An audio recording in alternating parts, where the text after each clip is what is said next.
he made me so comfortable to feel as if the procedure was so simple, and yet it's a very big procedure. I started in 2021 with a severe joint pain. It just came all of a sudden. Mumbai, I've heard a lot about Mumbai. So I told him, what about this one? But it looks expensive. And then when we compared with the other two hospitals, we actually discovered that it was cheaper than the other hospitals. And you stay in hospital for a short period. So I told my medical insurer that I'll go to Wockhardt Hospital in Mumbai. My doctor kept on coming and telling me what will happen.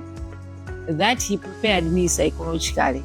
So I was not afraid. The way how he treated me was like it was a simple procedure.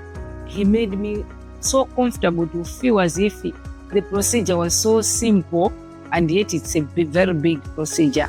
And as I said, my surgeon, I salute Dr. Mudit Kana. So when I was in theater, so I was comfortable throughout. But when the following morning the physiotherapist came, already he took me down and started walking and started exercises. I was like, wow, my God, this man is going to kill me. But that was so helpful.